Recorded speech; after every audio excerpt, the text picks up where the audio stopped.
What's up, beautiful people? It's your girl Christy Mack, and I'm back with another video. So in today's video, we're going to be talking about acute kidney failure.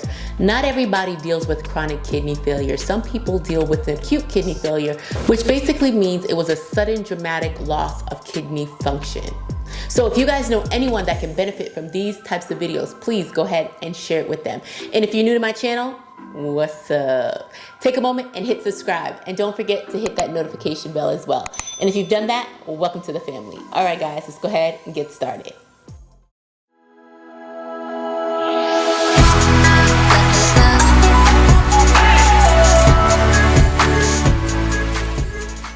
Like I said, acute kidney failure is a sudden dramatic loss of kidney function. So like we all know, healthy kidneys filter and remove waste and excess fluid. When you encounter acute kidney failure, the kidneys are operating at less than 10% of normal function. This means waste such as creatinine and other things that build up in the bloodstream. And if this waste is not removed, and you can feel extremely ill. So let's go over what causes acute renal failure. Renal failure symptoms can be very difficult to detect.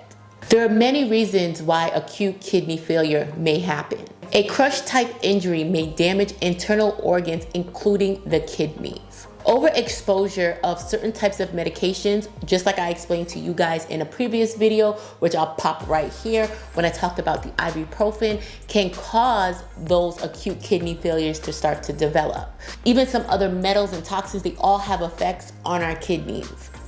Even if you get a kidney infection, that may cause your kidneys to even shut down.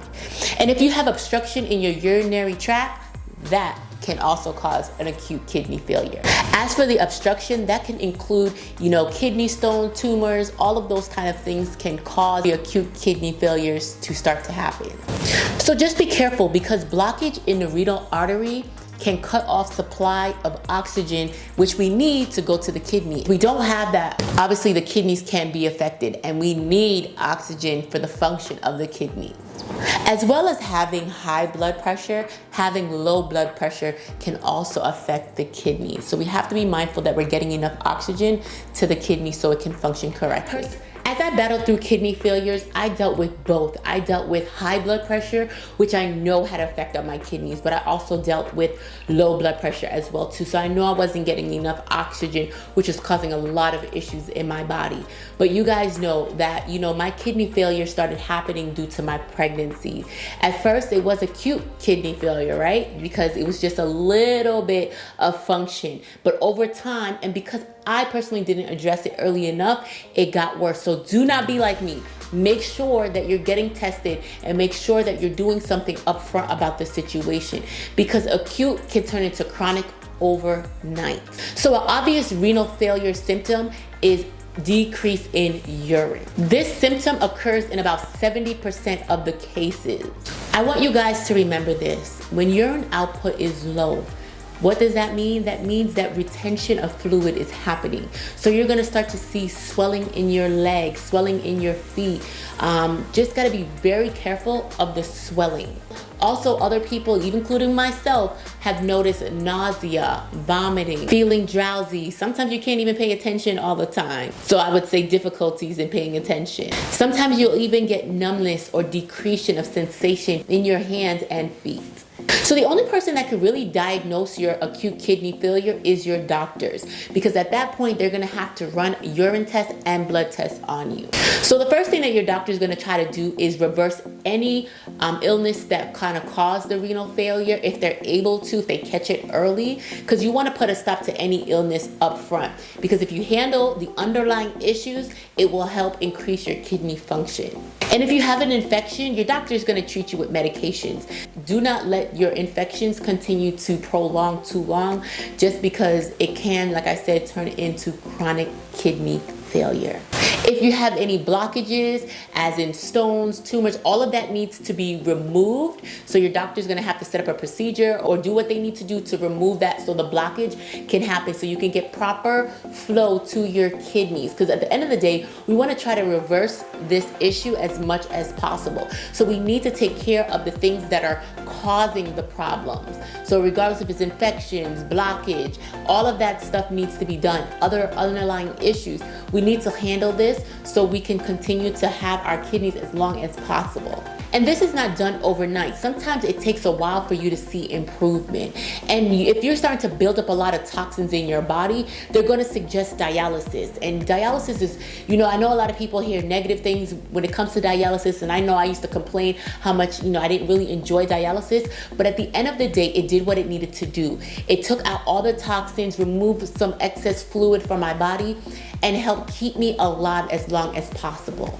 Even have your doctor test your potassium levels, because over time, your potassium levels can increase because of the acute kidney failure. And your doctors can obviously prescribe you something to help bring down those levels for your potassium.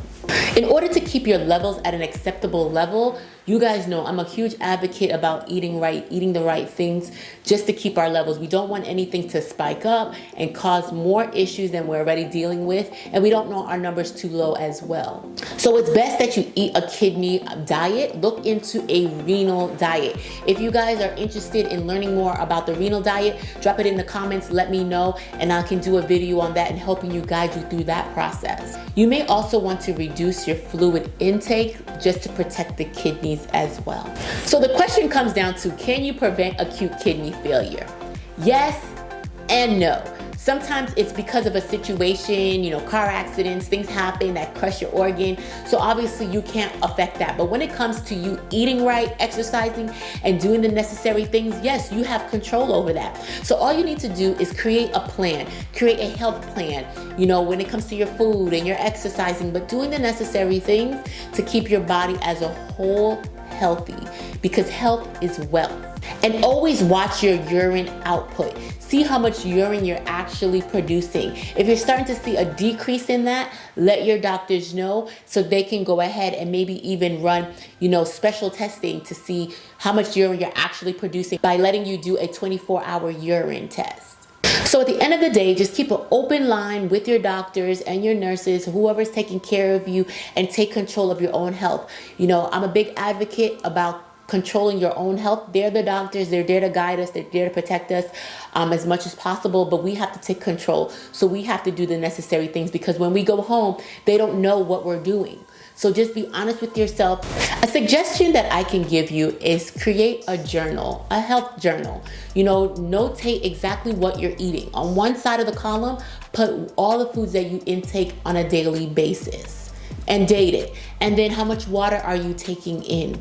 And just keep track of, your exercise. So when you go into the doctor, you already have a book, you have a plan. They can tell you, okay, whatever you're eating here, you need to cut out. Maybe you need to restrict a little bit of fluid. You're taking in too much fluid. But just creating a health journal, I think would be an amazing thing for you. That's something that I did and I love. I even go back to where I was years ago, and I can actually refer to that time frame and see what I was eating, what was causing certain pains.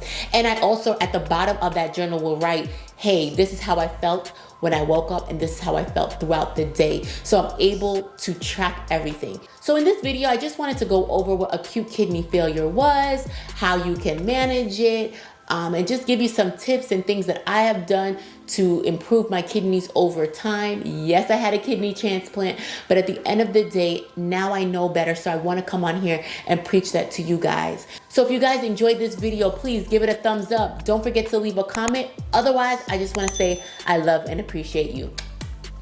All right, guys, see you next time.